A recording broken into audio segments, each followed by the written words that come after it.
अरे का भले काहे ठग मुराई सुतल है। अरे का बताई येहू का वजह तो ही हवा। अरे हम कौन वजह हो गई देखत है बुखार उखार से भूत है का बात भाई। अरे हई जौन रजाई छोड़ के खेते में जाके सोवेला ना ये सब वही के देन बा। ओकर कौन देन बा? सुना सुनाओ। सुतेला बहरी खेत कहेला भैंसा चढ़ दे। सुतेला बहरी खेत कहेला भैंसा चढ़ दे। लहगे ना सुतौला यही से लहगल बसर दी।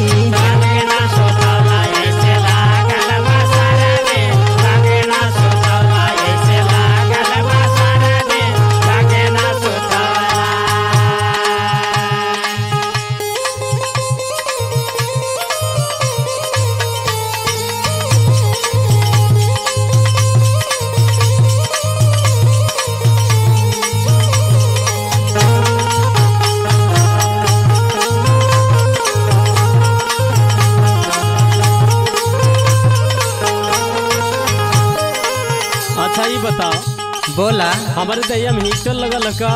हाँ कुछ ऐसा नहीं लागेला। अच्छा अच्छा और जोन खेतिया कैले है गोभी ओभी रोपले मरचा रोपले है और तो आर बहनोई लोग आई के खा जाइए तो का करब हम? अरे तो हम ओकर जिम्मेदार है। आई जौन हमार का हाल होत अरे बा। सर्दी वर्दी लगल है तो जाके दवाई वही ले। और सुना सुना तो के ना कुछ बुझाला। हाँ बुझात है। अरे नया नोहर कनिया के छोड़ला तू जाड़ा में।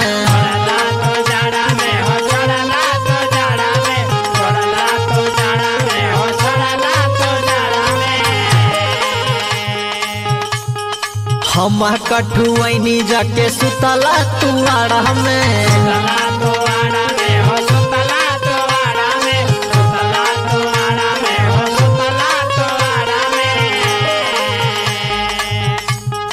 नया नोहर कनिया के छोड़ला तू जाड़ा में। हम कठुआनी जाके सुतला तू आड़ा में।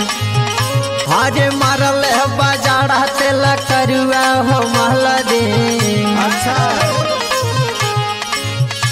अरे मारल है बाजारा तेल करुआ हो महला दी। संगे ना सुतौला यही से लागल बसर दी।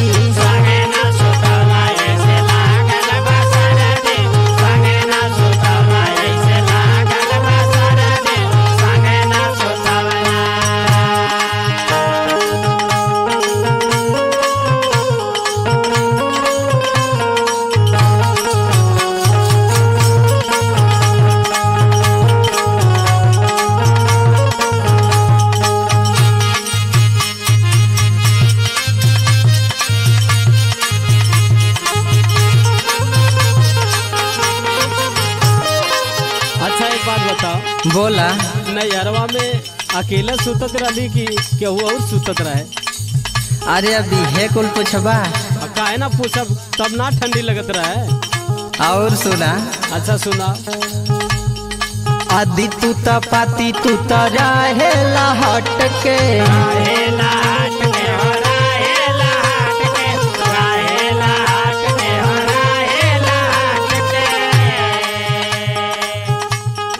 गद्दा पे मज मिली सुतवा जे सट के।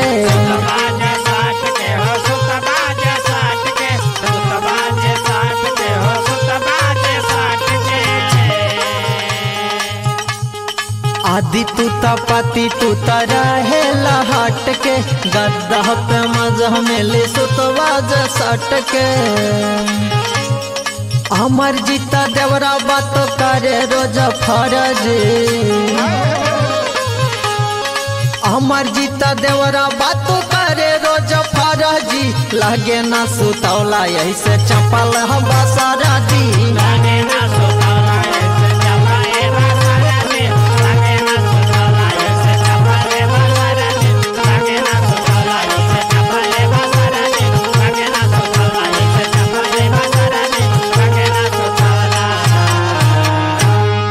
हाँ तो चले आज से तोरे लगवे सुतब ना जाब खेते सुते।